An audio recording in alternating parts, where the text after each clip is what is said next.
Arthur Miller's The Crucible. This is a summary of Acts 3 and 4. Let's get this started with.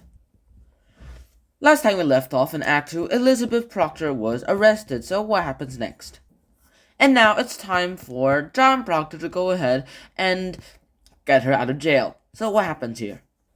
He does the only thing he can. Go off to trial against the most biased judge ever, who believes witches exist and believes that every woman accused of being a witch by these teenage girls will actually be witches. Even if they are very respectable and have never, ever been in the lower parts of the classes of the Salem social system. Of course, John is here to try to protect his wife, who is currently under bars. So what does he do? At a stroke of luck, one of the girls, Mary Warren, who was one of the first people to actually start accusing people, came up and literally said this. I lied before. Actually, all those accusations are lies. None of us girls actually saw any spirits.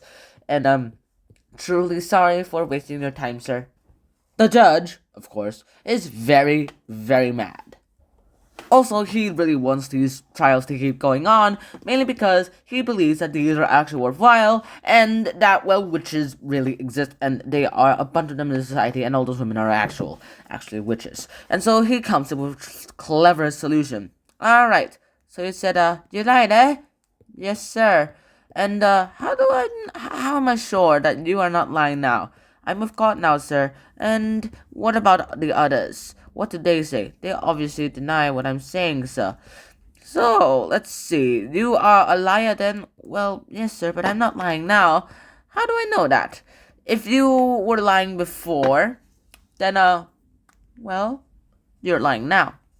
You're not lying now, but you still lied. You're still a liar. And if you're lying now and you didn't lie before, well, you're still a liar. Did that guy, Proctor, go ahead and force you to say all this? No, sir, this is from my own accord. Well then, regardless of what you are a liar. Get the other girls in.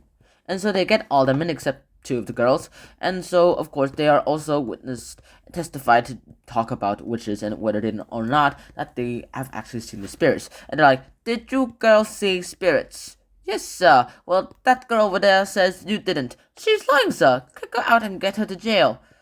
I thought you were my closest friend. And, of course, chaos ensues. In this time, however, John Proctor tries to go ahead and proclaim that Abigail, this woman right over here, is actually a fraud. And that kind of fails. Because he withheld the most important information that would have actually made her a fraud. That he was an adulterer. With her, that is. And so, yeah, with the life of his wife unbalanced, he decides, and so, okay, fine.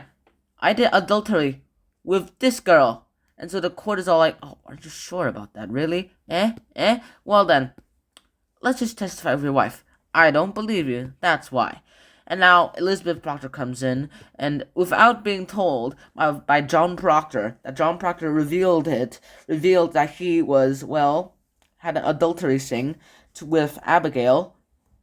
She was asked the same question, and John said that she would never lie, so she'll agree with me. But however, she does lie, thinking that she is protecting her husband's reputation.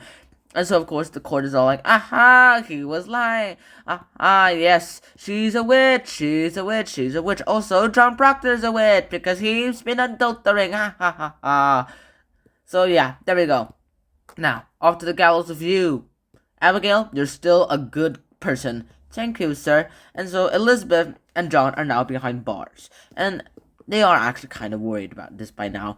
By then, one of the judges come back and say, alright, I'll give you your life if you sign this confession piece of paper that says you are a witch.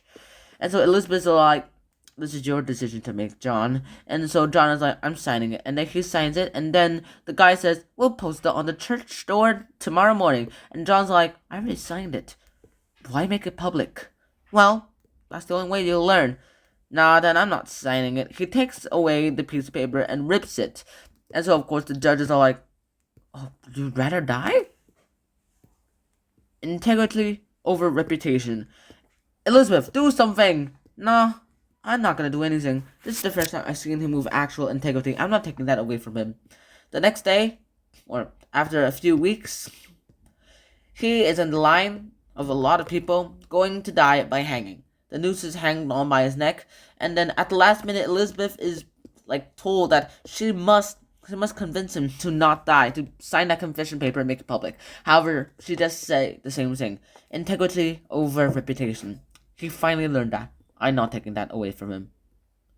And so in the end, he dies.